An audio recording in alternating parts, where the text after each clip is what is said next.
Welcome back श्रोते हो. आपण व्यर्थ या शब्दाच्या अनुषंगानं बोलत आहोत आणि खूप अप्रतिम आणि सुंदर अशा रचना आपल्या आजच्या शोमध्ये सुद्धा आपल्या साहित्यिक मान्यवरांनी पाठवलेल्या आहेत. व्यर्थ शब्द खूप छोटा आहे, पण यामध्ये खूप मोठा अर्थ सामावलेला आहे, नाही का? आपण नाती जपतो, आपण वेळ देतो आणि जेव्हा नाती तुटतात तेव्हा आपल्याला असं वाटतं की जे झालं ते सगळं खरंच व्यर्थ होतं का? जन्मभर सोबत करण्याचं वचन देऊन जेव्हा दोन मनं विलग होतात, तेव्हा त्या दोन मनांना विलग होत असताना एकही सुखद क्षण आठवत नसेल का? सोबतीच्या प्रवासामध्ये लाखो दुःखांचे क्षण भलेही असतील, पण त्यामध्ये एकही सुखाचा क्षण खरंच नव्हता का? एकही सुखाचा क्षण, आनंदाचा क्षण हा त्या कटू प्रसंगामध्ये, दुराव्याच्या क्षणामध्ये, निर्णयाच्या वेळेला आठवत नसेल का? आणि खूप वेळा इगो हा मध्ये येतो. तुझं खरं का माझं खरं या गोष्टींवरून नाती तुटतात. प्रत्येक व्यक्ती ही आपल्या मतावर ठाम असते आणि कधीकधी एकाने एक पाऊल पुढे टाकलं तर दुसरी व्यक्ती जी आहे ती स्वतःच्या इगोसाठी स्वतःचं पाऊल पुढे टाकत नाही. असं म्हणतात की जो जेवढा झुकतो त्याला तेवढं झुकवलं जातं, परंतु झुकणाऱ्यालाही मर्यादा असतात आणि झुकवणाऱ्याला सुद्धा कळलं पाहिजे की कितपर्यंत आपण झुकवलं पाहिजे. एखादा व्यक्ती सोचतोय याचा अर्थ असं नाही की तो कमजोर असतो, त्याला नातं टिकवायचं असतं, म्हणून ती व्यक्ती आपल्या सोबतच्या जिवलगाचं जे आहे ते सोसत असते. कधीकधी चूक नसताना माफी मागते, कधीकधी आपली इच्छा नसताना समोरच्याच्या मनासारखं वागते, नाही का? तर या त्यागाचं, या डिव्होशनचं जे आहे ते चीज झालं पाहिजे, कदर झाली पाहिजे.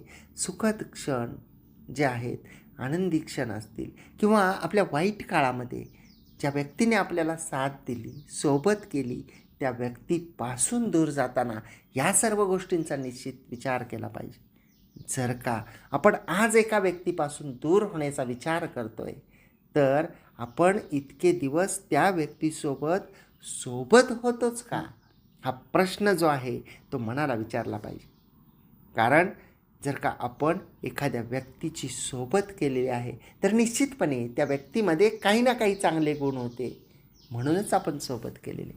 आणि प्रत्येक व्यक्ती हा थोडाफार बदलू शकतो, परंतु त्या व्यक्तीचा जो मूळ स्वभाव असतो, मूळ वागणं असतं ते बदलत नाही. तो व्यक्ती चुकीचा असेल तर तो त्याचा मुळात स्वभाव असला पाहिजे. एखाद्या प्रसंगाने, एखाद्या घटनेने किंवा एखाद्या गोष्टीने जर का आपल्या सोबतच्या दिनक्रमामध्ये बदल झाला, आपल्याशी बोलण्यामध्ये बदल झाला, नेहमी प्रेमाने बोलणारी व्यक्ती आपल्यावर रागावली, नेहमी वेळ देणारी व्यक्ती जर का आपल्याला वेळ देत नसेल, तर लगेच उद्विग्न होण्याची गरज नसते, नाही का? कारण आपण जे आकलन करतो समोरच्या व्यक्तीच्या परिस्थितीचं, तर ते आपल्या अनुषंगानं करतो. ना आपल्याला प्रसंग माहीत असतो, ना आपल्याला वस्तुस्थिती माहीत असते किंवा आपल्याला त्या व्यक्तीच्या मनाची अवस्थासुद्धा माहीत नसते. जे आपल्याला वाटतं ते आपण बोलतो, जे आपल्याला दिसतं त्यावर आपण प्रतिक्रिया देतो आणि आपल्याला नेहमी इतरांचे प्रॉब्लेम हे छोटे वाटतात, आपले प्रॉब्लेम हे मोठे वाटतात. आपण त्या व्यक्तीच्या जागी उभे राहून जर विचार केला तर आपल्या लक्षात येतं की तो प्रॉब्लेम किती मोठा आहे आणि तो प्रॉब्लेम सोडवण्यासाठी ती व्यक्ती किती झगडते, नाही का?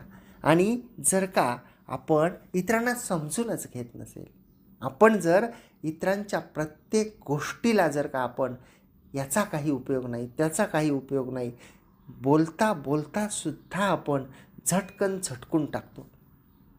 मी आपल्या शोमध्ये मागे एकदा सुद्धा म्हणालो होतो की एखादी गोष्ट आहे, एखादा प्रसंग आहे आणि समोरचा व्यक्ती त्यावर भरभरून बोलतोय, स्वतःचे सुखदुःखाचे प्रसंग सांगतोय, स्वतःच्या जीवनातल्या घडामोडी सांगतोय, बाहेर गेल्यानंतर घडलेल्या घटना सांगतोय आणि कदाचित त्या आपल्याला माहितीसुद्धा असतील, तर त्या व्यक्तीची सांगण्याची जी उत्स्फूर्तता असते ते आपल्याला तो व्यक्ती सांगतोय म्हणजे आपण महत्त्वाचे आहोत. आपण ही गोष्ट मुळात विसरतो की तो व्यक्ती आपल्याला सांगतोय म्हणजे आपण त्या कॅलिबरचे आहोत, आपण त्या कॅपॅसिटीचे आहोत आणि त्यामुळंच तो व्यक्ती आपल्याला तेवढा लायक समजतोय. म्हणजे आपण कोण आहोत आपण हे विसरून जातो आणि आपण समोरच्या व्यक्तीने बोलायला सुरू केल्या म्हणून टाकतो, हा काही गरज नाही सांगायची, हे सगळं मला माहीत आहे. आणि त्या व्यक्तीचा मूड ऑफ होऊन जातो, नाही का? काय फरक पडतो ऐकलं तर? कधी कधी काही गोष्टी माहीत असूनसुद्धा आपण त्या आनंदाचे प्रसंग असतील, काही अचिव्हमेंट्स असतील किंवा अन्य काही गोष्टी असतील तर ते त्याच्या तोंडून ऐकण्याची सुद्धा आपण तयारी ठेवली पाहिजे. कारण त्या व्यक्तीच्या आनंदासाठी.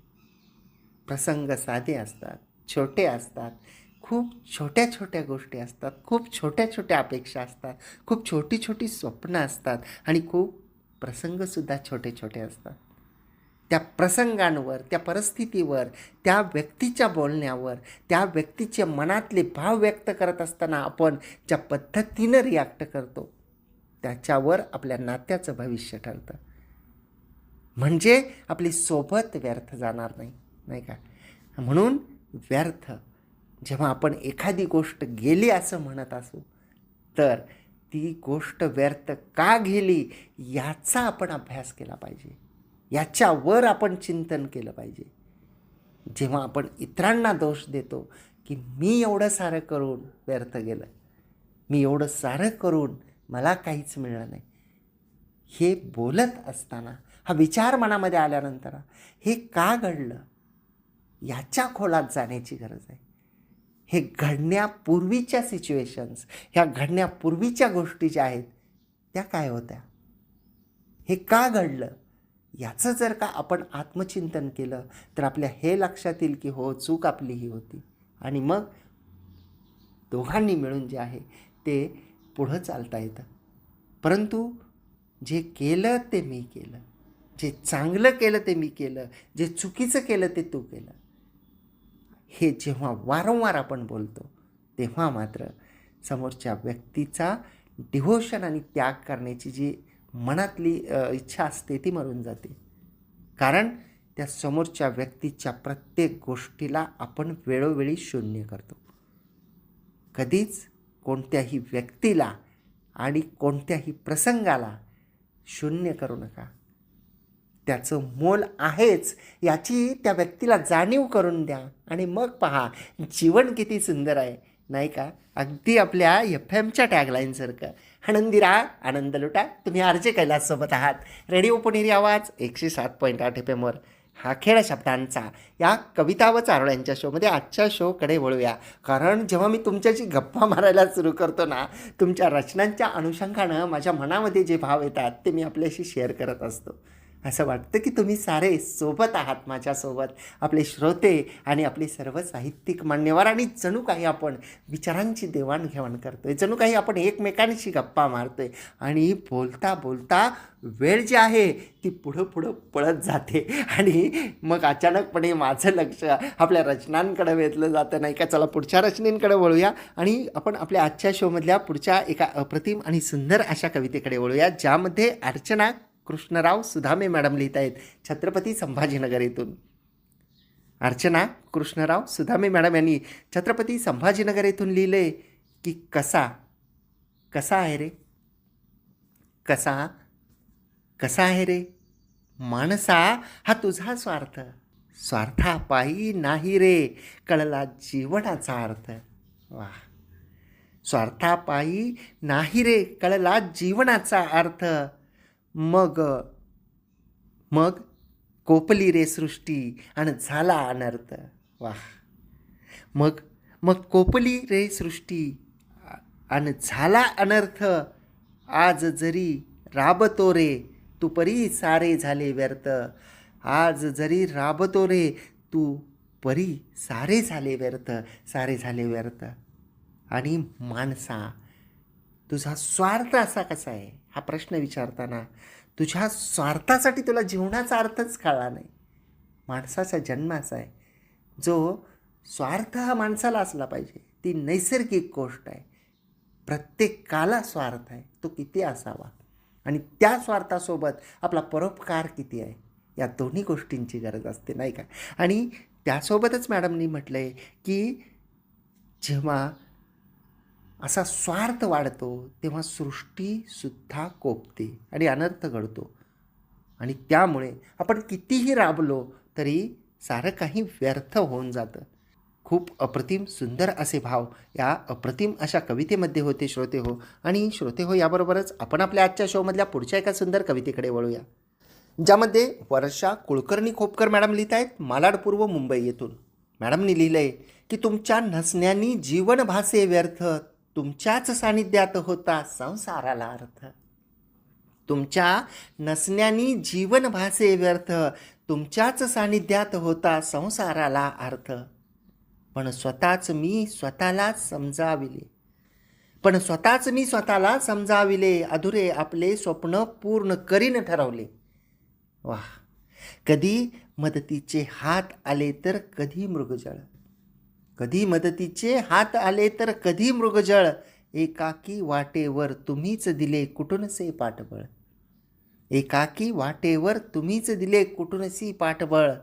जरी तुम्ही गेलात अनंताच्या प्रवासाला, जरी तुम्ही गेलात अनंताच्या प्रवासाला, अर्थपूर्ण आधार देईन मी आपल्या घरकुलाला.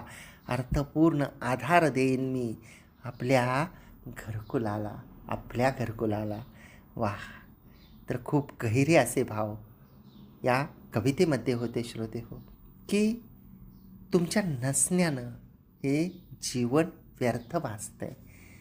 तुम्ही होतात तेव्हाच संसारामध्ये अर्थ होता. आणि एक वचनसुद्धा या शब्दांच्या माध्यमातून दिलं गेलेलं आहे की जरी तुम्ही आनंदाच्या प्रवासाला गेला तरी अर्थपूर्ण आधार देईन मी आपल्या घरकुलाला. वर्षा कुलकर्णी खोपकर मॅडम यांची मालाड पूर्व इथून पाठवलेली ही अप्रतिम सुंदर शब्दांकन असलेली रचना होती. आणि पुढच्या एका कवितेमध्ये सौ कल्पना चांदमलजी बंब जैन मॅडम लिहित आहेत चिंचवड पुणे वाल्हेकरवाडे इथून. मॅडमनी लिहिलं आहे की जीवनात येऊन आपण कोण कार्य काय याचा अर्थ. जीवनात येऊन आपण कोण कार्य काय याचा अर्थ शोधणे जीवनाचे असावे ध्येय, नाहीतर मनुष्य जन्म जाईल व्यर्थ. यश मिळवण्यासाठी जिद्द मेहनत चिकाटी शर्त, यश मिळवण्यासाठी जिद्द मेहनत चिकाटी शर्त. सातत्य नसेल तर अपयश मिळते सर्व काही जाते व्यर्थ. सातत्य नसेल तर अपयश मिळते सर्व काही जाते व्यर्थ. आणि अगदी खरं आहे की आपण जीवनात आलो याचा अर्थ काय. आपलं ध्येय असलं पाहिजे, जीवन जगण्याचं ध्येय असलं पाहिजे, स्वप्नपूर्तीचं ध्येय असलं पाहिजे. आपण जर का जगापेक्षा वेगळं जर नाही जगलो तर वेळ येईल आणि निघून जाईल. बघता बघता काळ पुढे सरकत जाईल आणि जेव्हा आपण पाठीमागे वळून पाहू तेव्हा आपल्या लक्षात येईल की सारं आयुष्य फुकट गेलं, निरर्थ गेलं, नाही का. आणि मॅडमनी लिहिलं आहे की यश मिळवण्यासाठी जिद्द मेहनत आणि चिकाटीची शर्त केली पाहिजे. आणि सातत्य हे माणसाला नेहमी चपळ बनवतं. कोणत्याही गोष्टीमध्ये जर आपण सातत्य ठेवलं तर यश हे निश्चित मिळतं. आपले कष्ट कधी व्यर्थ जात नाहीत. खूप अप्रतिम सुंदर प्रेरणादायी रचना होती सौ कल्पना चांदमलजी बंब जैन मॅडम यांची चिंचवड पुणे वाल्हेकरवाडी इथून पाठवलेली. आणि या सुंदर अशा कवितेनंतर पुढच्या एका कवितेकडे वळूया, ज्यामध्ये प्रिया डाखोडे मॅडम लिहित आहेत प्रियदर्शिका या नावाने यवतमाळ येथून. मॅडमनी लिहिलं आहे की मागे वळून बघू नकोस, थांबणं म्हणजे थकणं. मागे वळून बघू नकोस, थांबणं म्हणजे थकणं. यश मिळणार हमखास, व्यर्थ घालवू नको जगणं. वाह! यश मिळणार हमखास, व्यर्थ घालवू नको जगणं. जगणं म्हणजे प्रकाश, अंधारात चाच पडताना. क्या बात आहे. जगणं म्हणजे प्रकाश, अंधारात चाच पडताना. गवसेल यशाचा किरण, मिळे नवी दिशा स्वप्नांना. गवसेल यशाचा किरण, मिळे नवी दिशा स्वप्नांना. नवी दिशा स्वप्नांना. तर तू मागे वळून बघू नकोस, तू थकू नकोस. यश हमखास मिळेल, चालत राहा.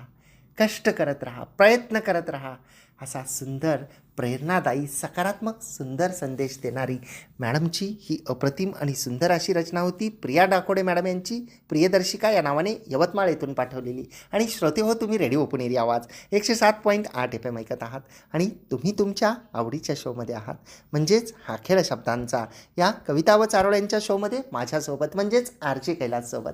आनंदी रहा, आनंद लुटा. भेटूया छोट्याशा विश्रांतीनंतर.